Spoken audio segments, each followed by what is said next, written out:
Welcome to the 8-Bit Instructor Podcast, a show dedicated to helping you level up your instruction in order to craft authentic learning experiences for both you and your students.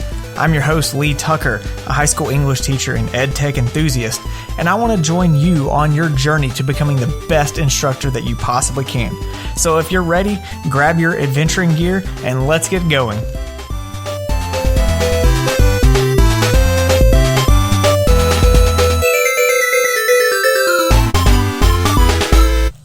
What's up, 8-Bit crew? Today is Thursday, January 21st, and this is episode 24 of the 8-Bit Instructor Podcast. I got a great show lined up for you later on in the boss battle. Katie Powell joins me. She's the author of Boredom Busters, and we talk about ways to take some of those low engagement activities that we do in class and tweak them to just make them more high engagement types of activities. We also get a little bit into how to tweak some of those for virtual learning specifically. Before we get to that, though, we're going to take a look at some educational news and updates and then crack open the treasure chest and see what we've got in store today. The first updates come from Parlay. That's Parlay, not Parlor. Those are two very different websites. If you don't know what Parlay is, it's an online kind of roundtable discussion to help students do discussion-oriented stuff virtually. So, I guess in that regard, it's similar to Parlor, but let's just not get into some of that. There's several updates that they have released for the online round table. One is automated close dates so that you can set a close date, kind of a due date for students. Also, they've updated some model submission stuff so you can choose student responses that you would consider to be model responses. And now when you select those, it'll open up a dialog box so you can actually explain why you chose that as a model response. They're also adding a student engagement data table, which allows you to see an individual student's participation statistics. So if you're using that for maybe reflection purposes from the discussion, or even if you were utilizing that maybe for a grading kind of thing, that would be a helpful thing to use. There's also Word Cloud 2.0 now that's going to include automatic language detection. Teachers can edit keywords that appear in the cloud, and students and teachers can click on any word and see all the sentences in the discussion where this word was used, and even click through, see that sentence in the context of the conversation. So that's a really cool interactive way of doing the word cloud. Also, another update is the saved feedback templates. Teachers can now save custom templates for faster feedback, so you're not typing the same thing over and over and over again. And then also some assessment updates, some kind of small but significant ones. You can click on next to toggle to the next student when providing feedback on the assessment. And if any of y'all know some of the old Google Classroom stuff, being able to click over to the very next student is actually a huge time saver. And then a green check mark is going to appear next to each student that has received feedback to help you keep up with who you've given feedback to and so on. Also, teachers can now hide submissions and comments so that if you see something that is a inappropriate comment or something like that, you can hide that. You can now choose avatars. Teachers and students can select from a list of avatars, or you can even upload your own image in the profile. And then you can archive courses now. And then the last little update here is a word count feature. So if you have word count requirements for students, that will be available. So I'll put a link in the show notes to this document so you can check out some of the new features that Parlay will have. I haven't really had a chance to use it myself in class, but it is something that has come across my screen, and I am hoping to use it this semester and kind of look into that a little bit more. Moving on to some Google Workspace updates. The biggest update is actually more for admins. So if you're an admin, you can be looking out for this. There's a new option in your admin console to block devices with basic management and apps. So essentially what you can do is you can block specific apps or unblock mobile apps from being able to access your organization's Google Workspace data. So, when you first open an app, if you got it connected to your Google account, it's going to ask you for permissions for stuff. Now, school district admins can actually block specific apps from accessing that Google data. So that's actually a pretty good privacy thing that has been added into Google Workspace. Also, the Google Doodle is back for 2021. So Google released their theme for the Google Doodle. There's a Doodle for Google contest where students can submit their submissions for their ideas. And the theme for 2021 is I am strong because. And so they're asking students to creatively share how they keep moving forward when things get tough. And I think that's a great theme coming out of 2020. And that's something I think you could throw out there to your students, especially some of those creative types that like to draw and do digital art or anything like that. It'd be a good submission for them to look into. And finally, there's a Google Slides update, and I'm not sure when it actually rolled out. I just happened across it the other day when I was in Google Slides doing some stuff, and that is that Google Slides now has the ability to auto-fit text to placeholders in slides. And this is a huge thing for me. So basically, if you go into the Tools menu and select Preferences, at the bottom, you'll see that you have some options for placeholders. So there's two, actually. There are options for theme placeholders, which is like when you create a title slide and it says, click here to add title. That would be a theme placeholder. And then there's also an option for new text boxes that you would create on a slide.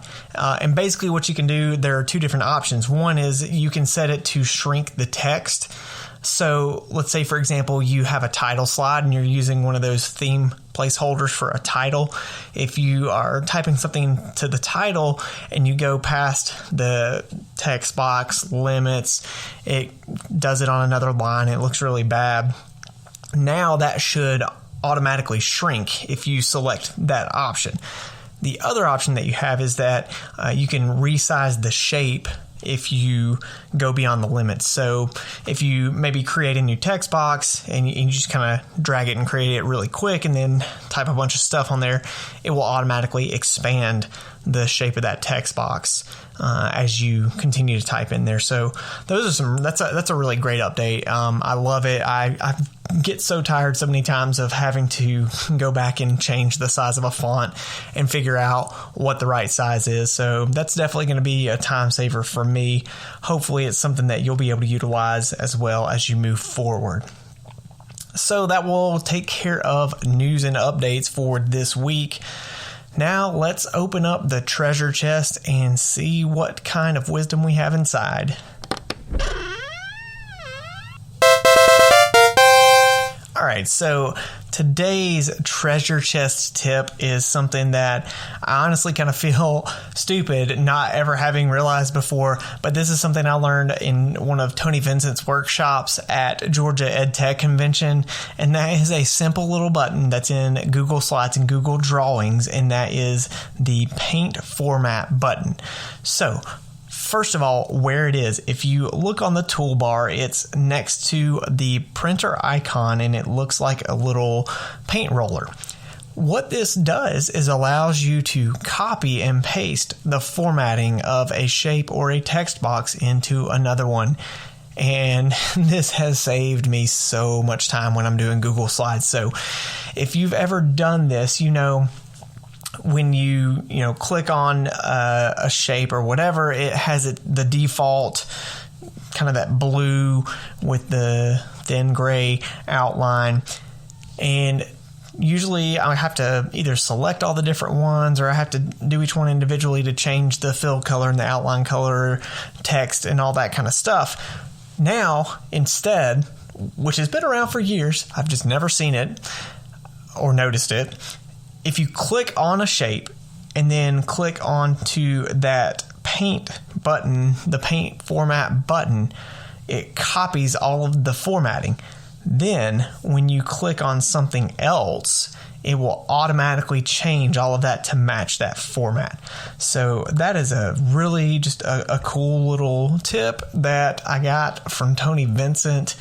And in a similar vein, another thing that I did not realize, if you click onto a shape and then click to create another shape, it will copy that same formatting as well. So those are a couple of cool formatting tips to help you get through, creating stuff in Google Slides or Google Drawings a whole lot quicker. Well, that will take care of news and updates and this week's treasure chest. Up next, Katie Powell joins me and we tag team this giant beast of a boss battle called Boredom. Up next, Katie Powell shares Boredom Busters.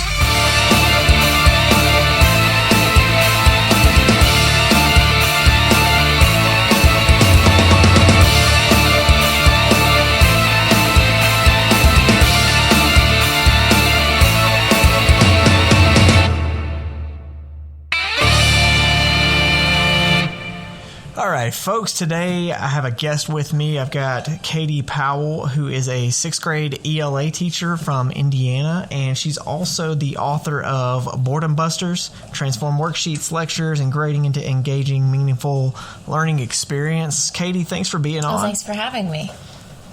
So you are teaching 6th grade, and let's see, we're in December 2020, so at the end of this first semester, how's it going? Well, this is hard.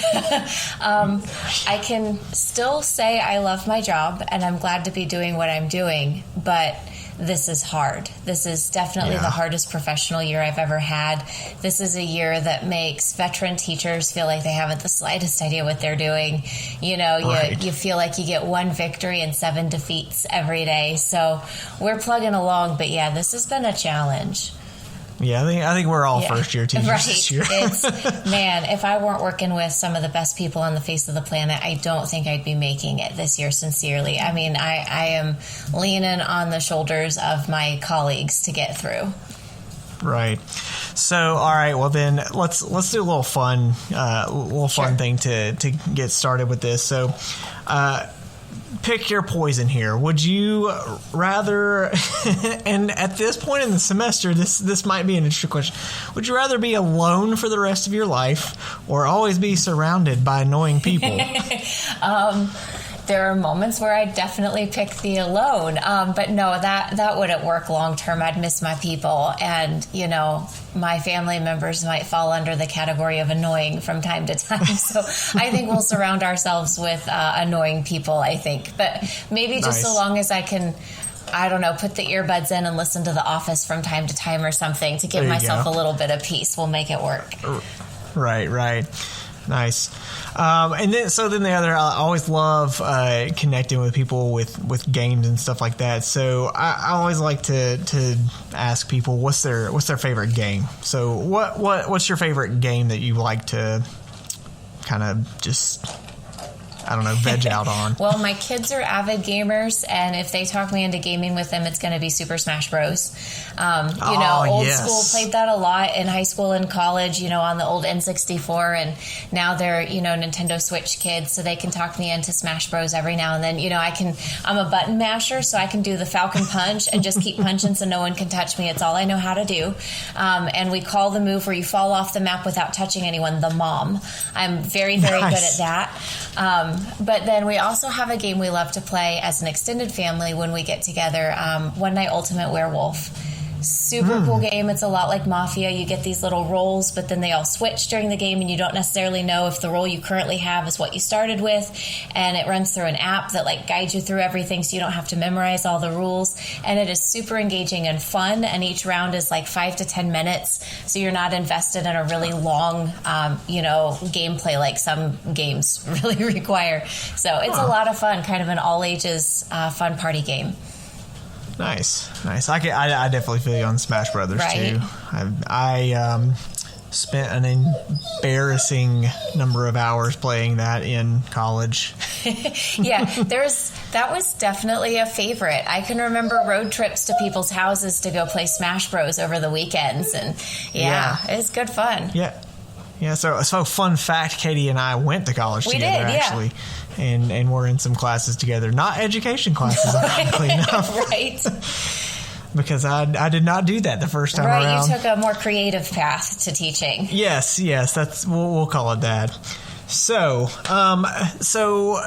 we'll get to the stuff from your book here in a little bit, but tell us a little bit about just like your journey into education. So I always love hearing people's stories, because especially for teachers and getting into education, they're always so different and some real interesting stories that I've come across. So what's yours? Well, I fell into teaching quite by accident, unintentionally. I had originally thought I was going to go into engineering. I wanted to design roller coasters, but then kind of figured out that working my way up to getting to do anything cool in engineering would require, years of cubicle work and kind of menial things. And I knew I didn't want to do that. And so then I changed my mind and was going to go to art school. And I got myself a nice academic scholarship, but it wasn't enough. So literally in July, early August, after I'd graduated high school, my family breaks the news to me that, hey, your college plans aren't going to work. You got to figure something else out. And it's like weeks before moving into school someplace, right? I had some friends in the youth group heading to Johnson, and I messaged my minister in a panic. I was like, I don't know what to do. I need life advice. And he said, well, why don't you consider Johnson? It's a safe place to start. You'll know people there, and you can figure out what you're doing with yourself, and then, make changes later if you need to. And so I called Johnson, and 3 days before freshman orientation, my family drives me down to campus, and we sit in the little, admissions office and look at the paperwork, and my mom looks at the list of majors and goes, teaching, that's a real job. You can do that one. And so the first day of teacher ed class, we're going around the room, and it's a huge class. There were like 40 of us at that point. And, going around the room and everyone saying when they knew they wanted to be a teacher. And it gets around to me, and it's like, well, I knew I wanted to be a teacher yesterday when my mom made me check that box on the form. And, you could hear the creak of the necks as everyone turns to look at me. And I was like, well, I'm serious. That's why I'm here. But, man, I fell in love with it right away. My first field experience at Johnson was that very first semester of freshman year. And I had a little boy named Christopher that I would tutor once a week. And we would write the lesson plans, and just learning how to engage him and problem solve to meet his needs. I fell in love with it right from the very beginning. And it's interesting how it's not what I would have picked for myself, but it is precisely the right place for me to be. So I'm grateful to have landed. Yeah, I can understand that. I think that's a lot how mine was too coming into it. It was, like I said, not my first choice either. And then it just kind of fits once you get into it. So awesome. So you teach middle school, and then you've got website and all that. That's Teach Beyond the Desk, right? So what's the story behind that? How'd you come up with this idea of Teach Beyond the Desk? I think I said behind. Did I say behind? Well, it's beyond. Yeah, not behind. Behind's kind of COVID teaching. Right. No. Maybe that's why I think I said that. Yeah, so Teaching Beyond the Desk kind of came about because I started my profession in special education. So I was a middle school special education teacher, and I was hired mid-year under some tough circumstances. My admin had to fire a teacher. There were some kids dealing with some serious trust issues with me as the teacher coming in after that, because there had been some issues. And I learned very quickly that a lot of my students felt like school wasn't for them, that they were biding their time until they were old enough to drop out, and they were just basically like enduring school. They were putting up with it. And I started to figure out that if I could hide the learning in something that didn't look or feel like school, I had them. And watching them start to gain confidence and feel like they belonged, and seeing them actually accomplish things and their faces would light up. We had one boy that first year and his bangs always covered his eyes, and we'd say good morning to him and he'd be like, yeah. And we considered it the win when finally his bangs were short enough that we could see his eyes, and we would actually get good morning.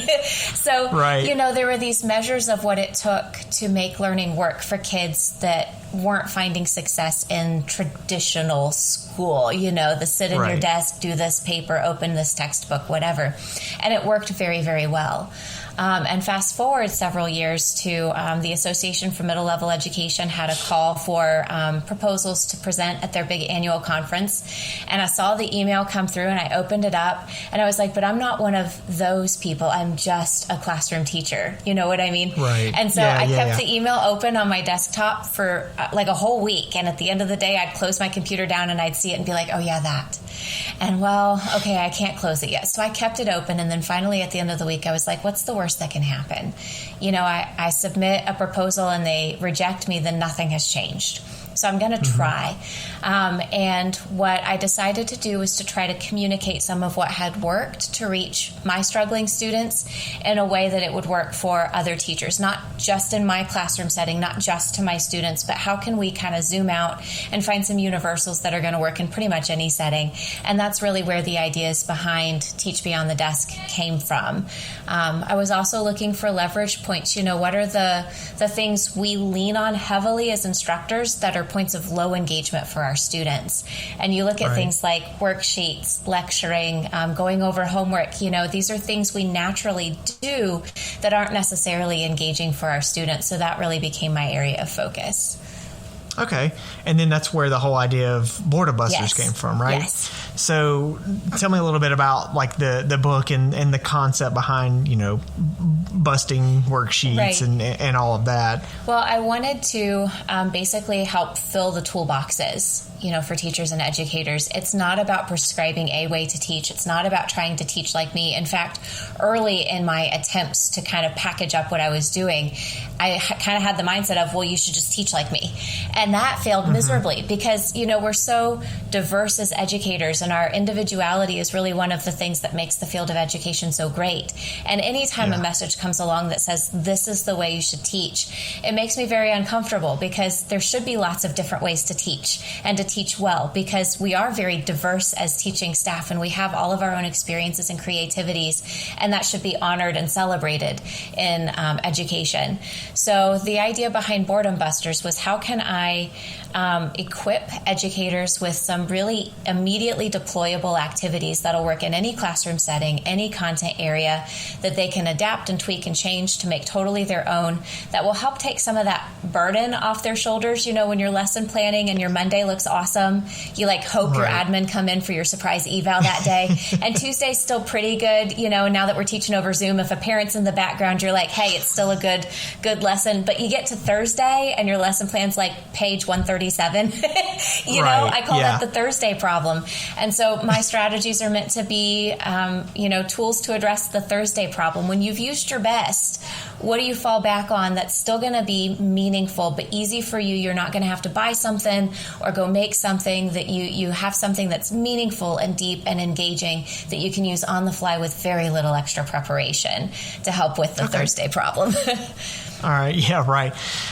So what would be a couple examples, maybe, of some of your your favorite ideas that you came up with? Yeah, actually, one of my favorites that I'm missing terribly because I can't do it within COVID restrictions. But so paper airplanes, super easy. You give everybody their worksheet. They put their name at the top. They do problem one, and then they fold it into a paper airplane and launch it at each other around the room. And then everyone grabs someone else's paper airplane, does number two, and you repeat the process so that by the end of the worksheet, they've contributed their thinking on all of their classmates' papers and received the thinking of their classmates back on their own. And then before they turn it in, they have to evaluate all those answers they've received. Are they right? Are they not? Provide some justification and then turn it in. So it's fun. They get up and they smile and laugh and giggle because it's weird. We're throwing paper airplanes out of our worksheets. By the end, they're all crunkly and they look like they've been in the bottom of a backpack for 6 weeks, So it's weird, and you get them when you engage them in something that feels weird. But then also the learning is still very deep because they're, you know, evaluating the thinking of other people and trying to justify or defend or refute what they're seeing. And that takes it a lot deeper even than the original worksheet questions themselves. And it took no preparation. You're using a worksheet you would ordinarily use. Nothing extra had to happen. You just changed the way you use it. Right, and that's one of the things that I've come across with a lot of these kinds of ideas is not that we're having to completely overhaul what we're doing. It's just it's taking the skill, the content that we have, and just kind of packaging it a little bit differently. Precisely. So, very, very low prep. You got any other ones for us? Yeah, you know, I can say some that work really well now in our COVID reality where you might be in person, you might be virtual, there might be some spectrum in between, and one day might be different than the next. A couple of my students have really liked this year that are super easy to use in all of these different expectations we have right now. One is alphabet soup, and to have students summarize content they've been learning, you give them a letter, and they have to come up with a term or statement that starts with that letter and explain how it relates to what they've been learning. So it may or may not be something they can just regurgitate from their notes. You know, if you give them the letter W and they don't have anything in their notes or textbook that starts with W, they're having to come up with something to summarize or connect to the learning that starts with W. And you get a diversity of responses. I usually say once an answer's been given, no one else can give it. So they're having to keep digging and keep digging to come up with something else. And real similar to it, we've got one called Junk Drawer, where you give them a random item, so like a garden hose or chapstick, and they have to say how that relates to what they've been covering in class. And I guarantee that's not in their notes. That's not in the textbook. So they're having to come up with that connection and communicate it. So again, it's weird. Anytime you can use novelty, you're getting higher engagement, but then they're also having to think really hard. Their cognitive load is pretty high at that point to come up with those connections. And those have been really fun and easy to use in this, you know, COVID reality we're all teaching in right now. Right. And that you actually mentioned that was kind of where I was about to go with this is, you know, a lot of these are, you know, up and active kind of things. And that's one of the things that I've kind of been dealing with this year because I like to try to do stuff that gets like you do, like getting them just at least standing up, you know, and just even though we're in person right now, I still have to have them stationary. Yes, me too. So have you, I'm curious, have you been able to find ways of tailoring some of your stuff that you normally would use, something like the paper airplane idea? Have you found some ways to tailor some of that to kind of the current situation? Yes, some of my favorites I've had to shelve, and I went through a period of mourning at the beginning of the year to say goodbye to some of the ways I'm used to teaching that I love and that are exciting for me. But others have been more adaptable, like with paper airplanes, for instance. Instead of them exchanging papers with each other, they can throw the paper airplanes at me, and then I can pick one up out of random. I've kind of combined it with another strategy where you evaluate student answers. So I'll pose a question, everyone answers on the paper, launch them toward me, and I pick one up at random and we talk about it. And so together as a class, we evaluate it. How can we make it stronger? What are some, you know, leverage points here where we could really add some extra oomph to their answer? What do we like about it? What's strong? And that, again, you keep some of the same novelty. You get them up and moving a little bit, but I can't have students move from behind their desk. So, you know, there's a lot that I can't do. I have been combining reasonably stationary activities with ways to get them standing up. You know, for example, if they agree with a statement, none at all, I have them crouch on the ground. If they somewhat agree, they stand up with their hands at their side. If they completely agree, their hands go all the way up just to get them up and moving. I have a strike a pose strategy where instead of saying A, B, C, D, they pose their body in a weird way to represent A, B, C, D. And that's a quick, easy one that we can use that get them up and moving. And I even have the little like Zoom screen version one. So my kids who are online can do their little like on-screen pose and I can still see them. Yeah. So I've got a couple of blog posts on the website that talk about some of the ways to tweak these strategies to fit the restrictions we're working under, because I don't believe in bucking the system. If I'm told that what I have to do to keep kids safe is to keep them behind their desk, as much as I hate the idea that I can't get them up and moving, then I just need to find safe ways to get them up and moving. Right. And sometimes that really is just finding ways for them to stand up at their own desk, as we do academic content. It's not perfect, but I think it's reasonable compromise. Right.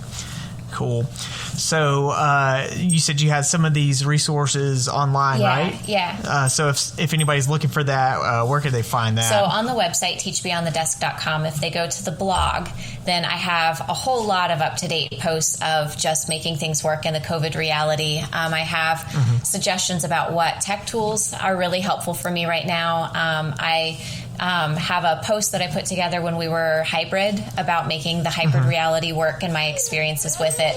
I have one about, hey, when we moved full in person, how was that working for us? And, what was working there. And again, tech tools I was leaning heavily on to make things work for me. And there's a post too about just how do you adapt some of these boredom buster activities that some people have leaned on pretty heavily over the last few years. How do you adapt them to work for what we're doing now?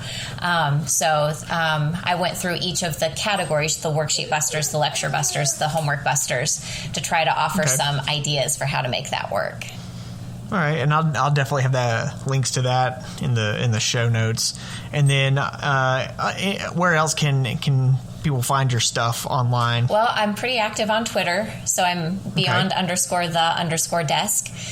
So I've been, anytime I find something good, I'm sharing it out there. In fact, just came across through the Indiana Middle Level Education Association does a Monday Minute where they send out a little newsletter of, hey, here are just a bunch of great ideas. And there was a whole list of Pear Deck, SEL, and Brain Break slides. There's like hundreds. They're awesome. And so I shared that out yesterday, I think, because I was absolutely in love with them from the moment I saw them. So anytime I find something good, I put it out there on Twitter. I love to connect with people. And especially, we've all got to be in this together. So if someone finds something that works, please share it. If someone's struggling with something, be honest. Let's, tag in the community and take good care of each other so we can get through this well. Right. Well, cool. All right. So I'm going to throw one more question at you that I did not send you ahead of time. So this one's, and really it is because I was thinking about this and looking at this semester and stuff that a lot of teachers have been dealing with, self-care and mental health has become a really huge thing this year. So I was curious, what is your favorite way or your go-to method of just kind of taking care of yourself with the job that you have? Yeah, well, I guess I would say a couple of things. One, I'd say my teaching team that I'm part of is really one of the biggest reasons I'm making it this year. And we get together on Zoom or Google Meet a couple times a week. Even if it's like 5 minutes before we have to go do hall duty, we sit in our classrooms and get on and just check in with each other, take each other's pulse. And like today, when we did it this afternoon, one of my colleagues texted me and she goes, "Your face doesn't look right. Are you okay?" Because she could read the stress on my face. Right. So we're just taking good care of each other with that. And honestly, that has been a game changer. We can't even eat together, at our lunchtime. So this is how we're keeping that human connection going. But then when I get home, what's really helping me is giving myself permission for low-key family time. As a parent, sometimes, especially here at the holidays like we are while we're recording, there's sometimes this pressure to do things like the traditional Leave It to Beaver, Pinterest way or something. But giving myself permission to put on my favorite fuzzy socks and snuggle up on the couch with my kids and watch Home Alone or The Mandalorian, eat spaghetti in the living room, and who cares if a little drops on the couch. Like, we've just had to dial back what it means to spend family time in the evenings because everybody's overextended. So it means honoring that this is where we are right now and just doing it together. So fuzzy socks, a good blanket, and a fun TV show or movie with my family, that's my favorite go-to right now. Awesome. All right. Well, thanks for sharing that. I appreciate that. So, that's I really appreciate you being on here and sharing your stuff and just kind of checking in with what's going on this year. So thanks a lot for joining me today. Well, thanks again for having me on, and take good care of yourself, and I hope your listeners do as well, and that we all get through this. Man, it's tough. It really is legitimately tough, but I'm trying to remember that a lot of this is truly temporary. It doesn't feel like it right now, and it might not be over yet, but there will be a someday on the other side of it where we get to get our kids up and moving a little bit more, and we get to eat lunch with our colleagues, and life will feel just a little bit better. That was Katie Powell. Make sure to check out her book, Boredom Busters, and connect with her online. You can go to her website, teachbeyondthedesk.com, and connect with her on Twitter at beyond_the_desk. Next up, your 8-Bit Crew members' question of the week.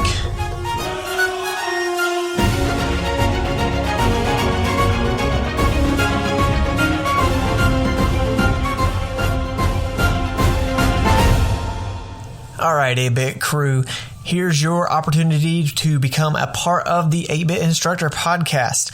This week's question of the week, what I'd like to know is, what is one low engagement activity that you would like to really ramp up?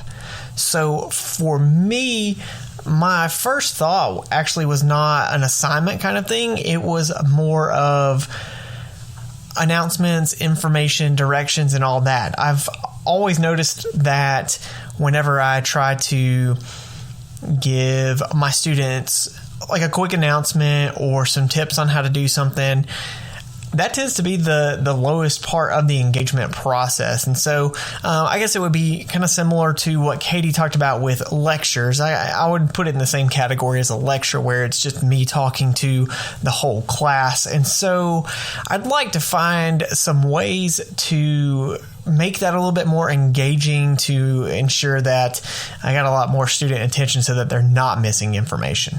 So what do you got out there? What do you want to boost engagement on? And bonus, if you've got some ideas of things that you would want to try, shout those out too.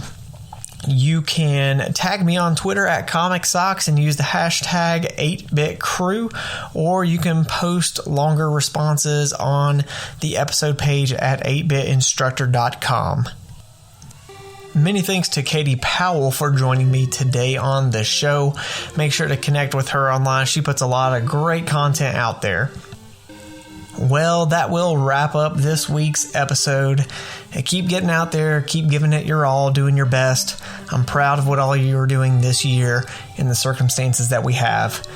Stay safe, and until next week, may your sword stay sharp and your shield hold strong.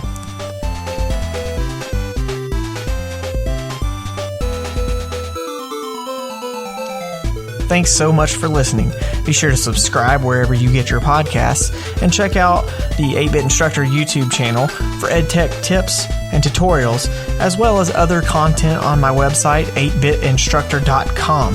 And of course, don't forget to follow me on Twitter at Comic Socks and use the hashtag 8BitCrew. See you next week.